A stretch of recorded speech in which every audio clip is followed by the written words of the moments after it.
Ma'am release ಹಂತದಲ್ಲಿ ಇದೀವಿ, ಏನೋ ಆಗಸ್ಟ್ 1ಕ್ಕೆ ರಿಲೀಸ್ ಆಗ್ತಾ ಇದೆ. ಯಶ್ ಅವರು ಈ ಸಂದರ್ಭದಲ್ಲಿ ಅಮ್ಮನ್ಗೆ ಈ ಯಶನ್ ಕೇಳಮ್ಮ, ಹೋಗಮ್ಮ ಅಲ್ಲಿ ಯಶ್ ಹತ್ರ ಹೋಗಮ್ಮ ನೀನು. ಯಶು ಅನ್ನೋದ್ರೆ ಯಶ್ ಹತ್ರ ಹೋಗು, ನಾನು ಹೇಳಲ್ಲ ಯಶ್ ಬಗ್ಗೆ. ಹಿಡ್ಕಬ, ನಮಗೂ ಅಷ್ಟು ಸಿಕ್ಕಲ್ಲ, ನಮಗ್ ಸಿಕ್ಕಿರಲ್ವಾ ನಿಮಗ್ ಸಿಗೋದು. ಅಲ್ಲಮ್ಮ ಬೆಳೀಲಿ ಬಿಡಮ್ಮ.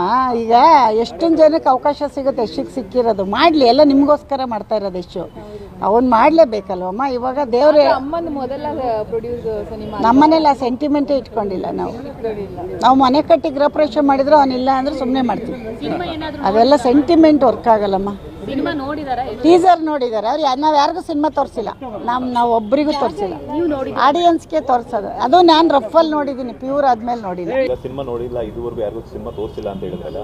ಸೊ ಯಶ್ ಸರ್ ಆಗಿರ್ಬೋದು, ರಾಧಿಕಾ ಮೇಡಮ್ ಅವರು ಯಾರಿಗೂ ತೋರಿಸಲ್ಲ. ಫಸ್ಟ್ ನೋಡ್ತಾರಾ ಅಂತ ಅದನ್ನ ಅವ್ರು ಕೇಳಿ, ನನ್ನ ಕೇಳಿದ್ರೆ ಅಲ್ಲ. ನಾನು ನಿಮ್ಮಂಗೆ ಕರಿತೀನಿ, ನೀವು ಬರಲಿಲ್ಲ ಅಂದ್ರೆ ನಾನೇನು ಮಾಡಲಿ? ಮಗ ಬೇರೆ ಇನ್ನೂ ಮತ್ತೆ ಅದನ್ನ ಮತ್ತೆ ನಂಗೆ ಹೇಳಿಸ್ಬೇಡಿ. ಅಲ್ಲಿ ಹೇಳಿದ್ದೀನಿ ಪ್ರೆಸ್ ಮೀಟಲ್ಲಿ, ಮಗ ಬೇರೆ ಅಮ್ಮ ಬೇರೆ, ಎಲ್ಲ ಬೇರೆ ಬೇರೆ ರೀ. ಮಗ ಆದ ತಕ್ಷಣಕ್ಕೆ ನನ್ನ ಮಾತು ಕೇಳಬೇಕು ಅಂತ ಏನಿಲ್ಲ, ರೂಲ್ಸ್ ಇಲ್ಲ ನಮ್ಮನೆಲ್ಲ. ಹಾಂ, ಅದು ಅವನು ಸಿನಿಮಾ ಮಾಡ್ತಾ ಇದ್ದಾನಲ್ಲ, ಅದು ಮಾಡಲಿ. ಆಮೇಲೆ ಅವನಿಗೆ ಜನನೇ ಹೇಳ್ತಾರೆ ಹೋಗಿ ಅಣ್ಣ ಅಮ್ಮ ಚೆನ್ನಾಗಿ ಮಾಡೈತಣ ಅಂತ. ನೋಡ್ತಾನೋ ನೋಡಲ್ವ ಅದನ್ನು ನಾನು ಎಕ್ಸ್ಪೆಕ್ಟ್ ಮಾಡಲ್ಲ. ಆಡಿಯನ್ಸ್ ನೋಡಬೇಕು, ಆಡಿಯನ್ಸೇ ನೋಡಬೇಕು, ಅದೇ ಮುಖ್ಯ. ಎಷ್ಟು ನೋಡಿದ ತಕ್ಷಣ ಸಿನಿಮಾ ಓಡ್ಬಿಡುತ್ತಾ? ನನ್ನ ದುಡ್ಡು ವಾಪಸ್ ಬರುತ್ತಾ? ಹಾಂ, ಒಪಿನಿಯನ್ ನಂಗೆ ಬೇಕಿಲ್ಲ ರೀ, ಬೇಕಿಲ್ಲ. ಮಗನ್ ಬೇಡ, ಆಡಿಯನ್ಸ್ ಬೇಕು ನನಗೆ, ಜನಗಳದ್ದು ಬೇಕು. ಎಷ್ಟೊಬ್ಬ ಹೇಳ್ಬಿಟ್ರೆ ನನ್ನ ಸಿನಿಮಾಗೆ ದುಡ್ಡು ಬರುತ್ತಾ ವಾಪಸ್? ಇಲ್ಲ ಅಲ್ವಾ? ಮತ್ತೆ ಅದನ್ನು ಯಾಕೆ ಮತ್ತೆ ಮತ್ತೆ ಕೇಳ್ತೀರಾ? ಯಾರೊಬ್ಬರಿಂದ ಆಗೋದಲ್ಲ ಇದು.